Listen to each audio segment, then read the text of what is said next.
सबको good morning. आज का अपन पाठ का नाम क्या होगा? पाठ 3 पढ़ेंगे, ठीक है ना।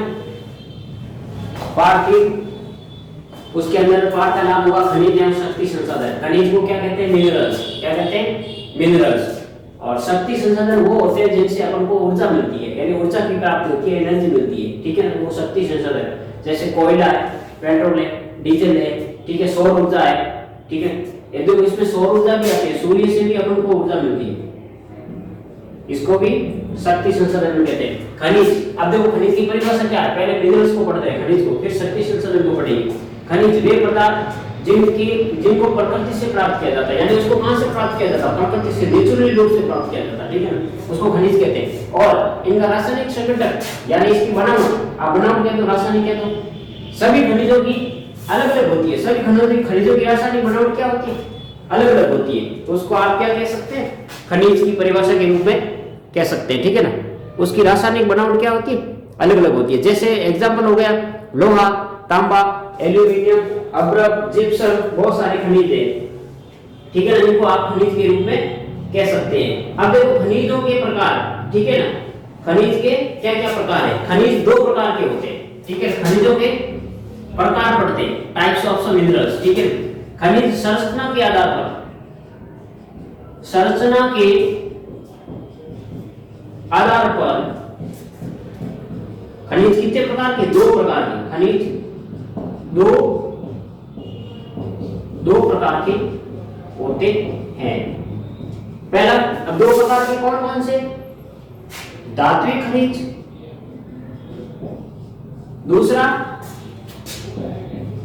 अधात्विक खनिज।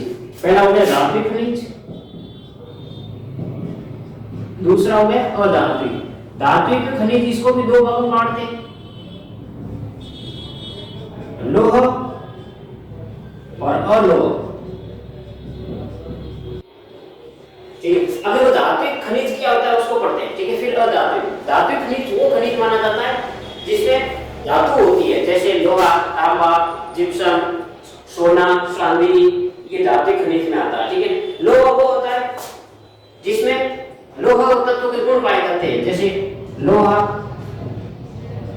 निकल, ठीक है, क्रोमियम, ये।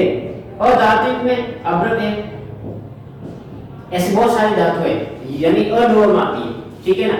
और अधात्विक में जिसमें जिप्सम है, ग्रेनाइट है, कोयला है, चलो ये कोयला है ना, वो शक्ति संसाधन में आ जाएगा, ठीक है। जिप्सम, ग्रेनाइट और पत्थर है, ये सभी अधात्विक खनिज में आ जाएगा, ठीक है ना। तो धातुओं को मुख्य रूप से संरचना के आधार पर कितने भागों में बांटा गया है? 2 भागों में। कितने में? 2 भागों में। अब देखो खनिजों का निष्कर्षण किस प्रकार किया जाता है?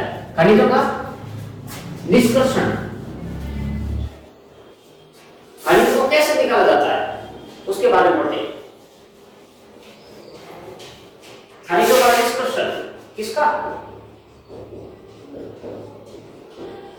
खनिजों का, देखो सिर्फ खनिजों का निष्कर्षण अलग अलग विधियों के द्वारा होता है, ठीक है ना। जैसे ऊपरी सतह है, उनकी ऊपर की पट्टी को हटा करके खनिजों का निष्कर्षण किया जाता है। क्या? पृथ्वी की सतह के अंदर दबी शैलों से खनिजों को बाहर निकालने की प्रक्रिया खनिज का खनन कहलाती है। यानी पृथ्वी की सतह के अंदर दबी शैलों से खनिजों को पृथ्वी के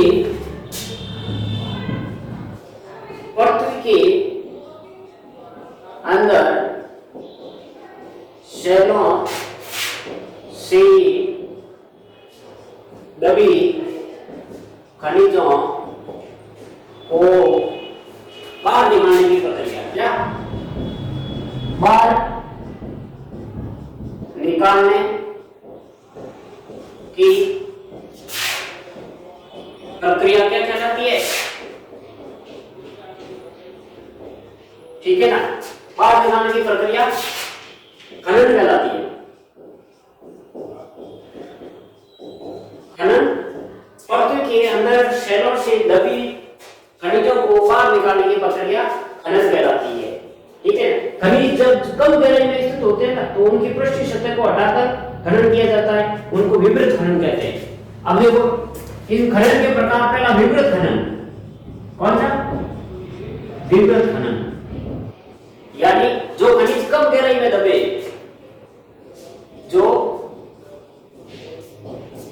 खनिज कम गहराई में दबे हुए, गहराई में दबे हुए हैं, उनकी ऊपरी पृष्ठ को हटाकर क्या करते हैं? पृष्ठ या सतह को हटाकर खनन किया जाता है, खनन किया जाता है, उसे विवृत खनन कहते हैं। विवृत खनन के अंदर क्या होता है? जो खनिज कम गहराई में दबे हुए उसकी ऊपरी पृष्ठ या सतह को हटाकर खनन किया जाता है, यानी धरातल के ऊपर की परत यानी रेत को हटाकर के उसके जस्ट नीचे ही खनिज होता है ना, उसका खनन विवृत खनन के द्वारा किया जाता है। विवृत खनन जैसे पत्थर उद्योग है, पत्थर वाला है, ऐसे बहुत सारे खनिज है। ठीक है,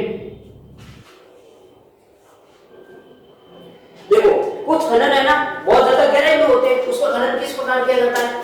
उसका खनन कूप की खनन द्वारा। किसका? कूप की खनन, यानी कूप की खनन के द्वारा किस तरह खनन किया जाता है? जो खनिज यानी बहुत गहराई में होते हैं, जो खनिज बहुत गहराई में होते हैं उसका खनन किसके द्वारा किया जाता है? कूप की खनन द्वारा। किसके द्वारा? कूप की खनन द्वारा। कूप की खनन, उनका खनन कूप की खनन द्वारा होता है। जैसे एग्जाम्पल, विभिन्न प्रकार की गैसें हैं, ठीक है, पेट्रोल की कुएं हैं, डीजल है, ऐसे बहुत सारे जिसका खनन कूप की खनन के द्वारा किया जाता है। जैसे राजस्थान में कहा बाड़मेर, जैसलमेर में डीजल, पेट्रोल डीजल के कूप की खनन के द्वारा खनन किया जाता है। ठीक है ना, इनकी कुओं के नाम है भाग्यम, ऐश्वर्या। ठीक है, भाग्यम, ऐश्वर्या कुओं के नाम दे रखे। ठीक है, अब देखो प्राकृतिक गैस का खनन, अब देखो कोई गैस है ना उसका खनन प्रवेदन द्वारा किया जाता है। प्रवेदन यानी उसके ड्रिल बना करके। प्राकृतिक गैस का, समस्त प्रकार की गैसें है ना, प्राकृतिक गैस का खनन इसके द्वारा किया जाता है। प्राकृतिक खनन का गैस होती है, नेचुरल गैस, सीएनजी है, एलपीजी है, जो भी है, इसका खनन प्रवेदन द्वारा किया जाता है। फिर ये आगे देखो खनिज के अंदर पढ़ लिए और उसका खनिजों का निष्कर्षण पढ़ लिए। अब देखो एक अयस्क होता है, उसको भी पढ़ लेते हैं, खनिजों का अयस्क। खनिजों जो खनन करते हैं ना उसमें जो होता है अयस्क उपस्थित होता है, उसका खनिजों में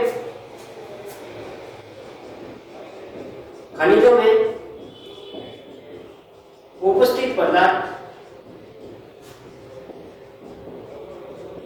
अयस्क के रूप में जाना जाता है। उपस्थित पदार्थ अयस्क के रूप में जाना जाता है। ये हमने पढ़ लिया खनन के बारे में। ठीक है, खनन के प्रकार पढ़ लिया, खनन की परिभाषा हो गई, खनन का निष्कर्षण हो गया। बाकी खननों के अलग अलग उपयोग है, जैसे लोहा है, तांबा है, अलग अलग क्षेत्रों में इनका अलग अलग उपयोग किया जाता है। ठीक है, ये हो गया खनन का उपयोग और खनन का निष्कर्षण, खनन की परिभाषा, खनन के प्रकार, खनिजों के प्रकार, ये सब हमने पढ़ लिया। दूसरा इसके बाद का दूसरा टॉपिक है आपका, क्या नाम है? शक्ति संसाधन, जिससे ऊर्जा की प्राप्ति होती है। क्या? शक्ति संसाधन। क्या नाम है? शक्ति संसाधन, एनर्जी रिसोर्सेज जिसको कह सकते हैं। ठीक है ना, शक्ति संसाधन। इसके अंतर्गत परंपरागत और गैर परंपरागत शक्ति स्रोत है। अब देखो शक्ति संसाधन वे संसाधन होते हैं, ये संसाधन संसाधन वे संसाधन होते हैं जिनसे ऊर्जा या शक्ति, ऊर्जा या शक्ति को कह सकते हैं, या पावर की प्राप्ति होती है, उसे क्या कहते हैं? शक्ति संसाधन कहते हैं। शक्ति संसाधन। अब देखो विद्युत लाइन है, ये भी शक्ति संसाधन में आती है। जैसे एग्जांपल हो गया विद्युत, कोयला, पेट्रोल, डीजल, सौर ऊर्जा, पवन ऊर्जा, जिसको विंड एनर्जी कहते हैं, सोलर एनर्जी भी कहते हैं, जिसमें सोलर प्लांट लगा के एनर्जी प्राप्त की जाती है, ठीक है, आदि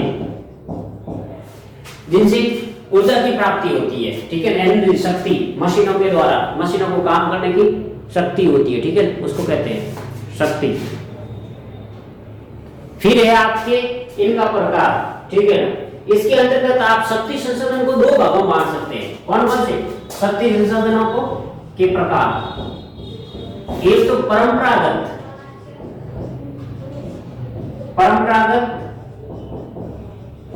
शक्ति संसाधन,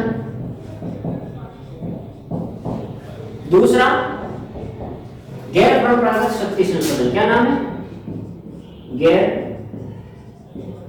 गैर परंपरागत शक्ति संसाधन। क्या कह सकते हैं? गैर परंपरागत शक्ति संसाधन। अब देखो परंपरागत और गैर परंपरागत क्या होते हैं उसके बारे में पढ़ते हैं, ठीक है ना। परंपरागत शक्ति संसाधन के अंदर लंबे समय से सामान्य उपयोग में लाए जा रहे हैं और ईंधन, जीवाश्म ईंधन इसके मुख्य स्रोत है, ठीक है। अब देखो परंपरागत, इसको आप क्या कह सकते हैं? इसका दूसरा नाम समापीय संसाधन। इसका दूसरा नाम क्या कह सकते हैं? समापीय संसाधन भी कह सकते हैं। इसका दूसरा नाम आप क्या कह सकते हैं? इसमें तुलनात्मक अध्ययन करते हैं अपन, ठीक है, परंपरागत में और गैर परंपरागत संसाधन में, ठीक है। गैर परंपरागत को आप क्या कह सकते हैं? असमापीय संसाधन भी कह सकते हैं। क्या कह सकते हैं?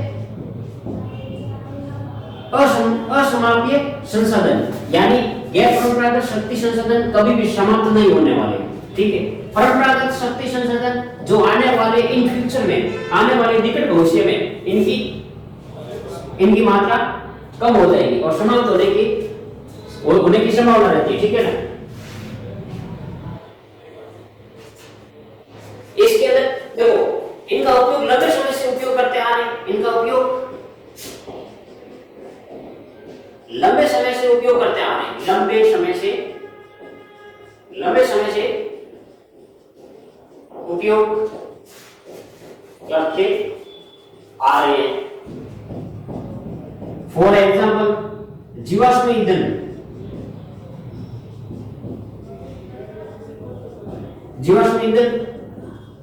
कोयला, ठीक है ना, पेट्रोल, ये क्या है?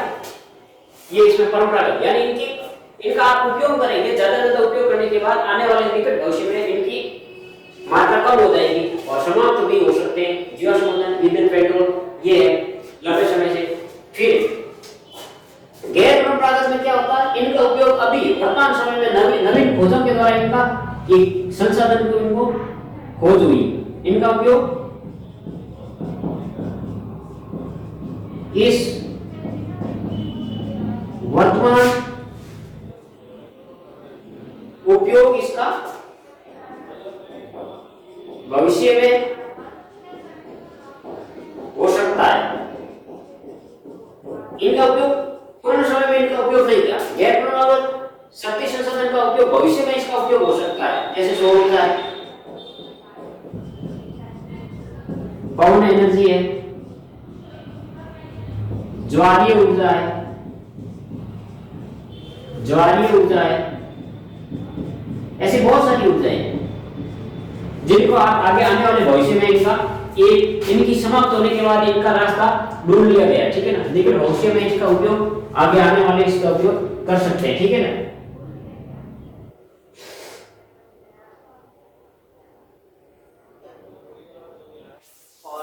इनकी क्या है, गैर इनकी मात्रा की बात की जाए दोनों आपस में, इसकी मात्रा क्या है, असीमित है।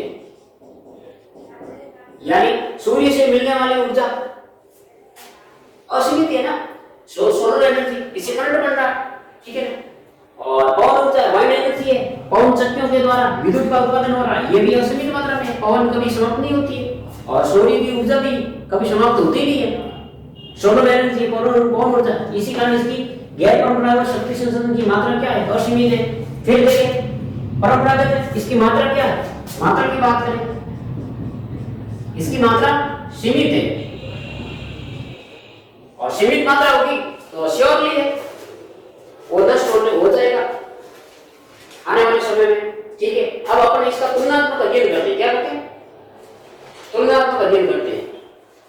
किनका, पहले शक्ति संसाधन का कर ले, उससे लाभ क्या है, हानि क्या है, वो पढ़ लेते हैं। शक्ति संसाधन की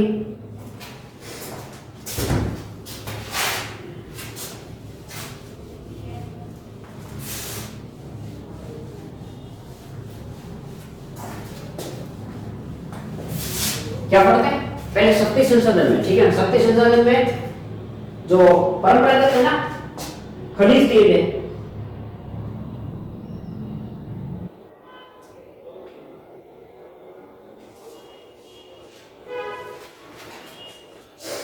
खनिज तेल है और इसके लाभ क्या है, आसानी से परिवहन किया जाता, पेट्रोल रसायन में उपयोग है।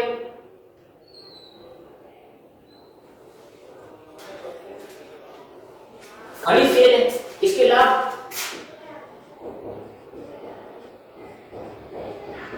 खनिज तेल इसके पहले लाभ पड़ते हैं। इसका परिवहन कुछ है, इसको ले जाने और लाने में इसका परिवहन क्या है, आसानी है।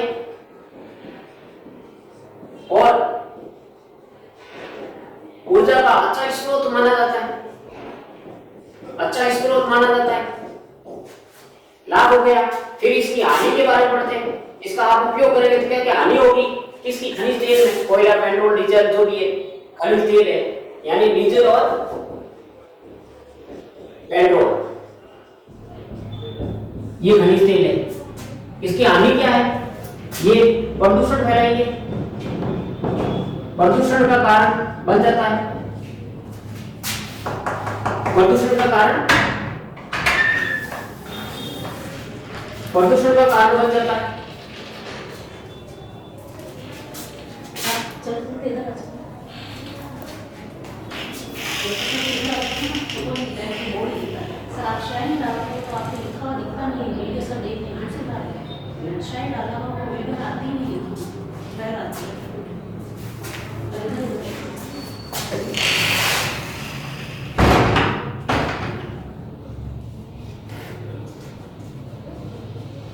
तो खनिज तेल के अंदर आपने पढ़ लिया होगा और इसके फायदे क्या है, आसानी से इसका परिवहन हो जा सकता है, यानी एक जगह से दूसरी जगह इसको आप अपन आसानी से ले जा सकते हैं, ठीक है। और दूसरी बात क्या है, अच्छा स्रोत माना जाता है, इसकी एनर्जी भी अच्छी मिलती है, ठीक है ना। और हानि इसकी बात की जाए, प्रदूषण फैलाता है, क्या पॉल्यूशन फैलाता है, इसमें वायु प्रदूषण है मुख्य कारण रहता है। इससे वाहनों से निकलने वाले धुआं है जिससे प्रदूषण का कारण बन जाता है, क्या हो जाता है, प्रदूषण का कारण बन जाता है। इसकी हानि ये हो गई, ठीक है। और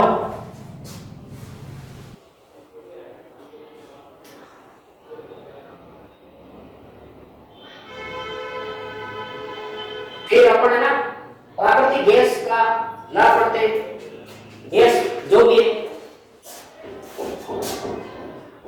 प्राकृतिक गैस है इसका लाभ करते हैं, अच्छा ऊर्जा का स्रोत मानते हैं, अच्छा ऊर्जा स्रोत क्या है, एनर्जी का अच्छा स्रोत है, ठीक है ना। और दूसरा तेल से भी सस्ता है, आसानी से परिवहन है, तेल से सस्ता है। ये है ना गैस वाला है ना, तेल महंगा मिलता है, तेल से सस्ता, और इसका परिवहन आसानी से, यानी एक जगह से दूसरी जगह ले जाना, परिवहन इसका आसानी से। फिर इसकी हानियां पड़े, गैस की क्या हानियां है, ये भी प्रदूषण के कारण बन जाता है, प्रदूषण का कारण बन जाती है गैस। कौन सी जो आप घर में उपयोग ले रहे हैं, सीएनजी, दूसरी एलपीजी, सीएनजी यानी कॉम्प्रेस्ड नेचुरल गैस, संपीड़ित प्राकृतिक गैस, और एलपीजी यानी लिक्विड पेट्रोलियम गैस, यानी द्रवित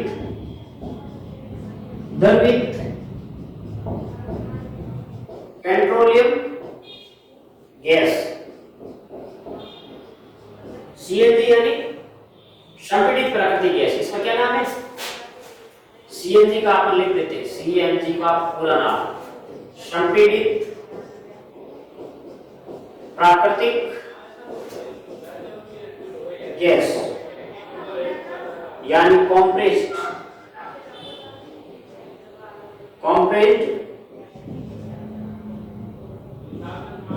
नेचुरल गैस, ठीक है ना। अपन एलपीजी और सीएनजी के रूप में प्रदूषण का कारण बन जाती है ये भी गैस। फिर आता है आपका ये गैर परंपरागत ऊर्जा स्रोत, जिसके अंदर पवन ऊर्जा और सौर ऊर्जा आती है। ये आपने एनर्जी के बारे में सारा पढ़ लिया, खनिज एवं शक्ति संसाधन। इसको आप रीड करते हुए कॉपी में अच्छे आज की तारीख के साथ नोट्स बनाते हुए काम करना। फिर इसके प्रश्न उत्तर के कार्य नेक्स्ट डे कल होगा, और अच्छी तरह से रिवाइज होना चाहिए। Thank you.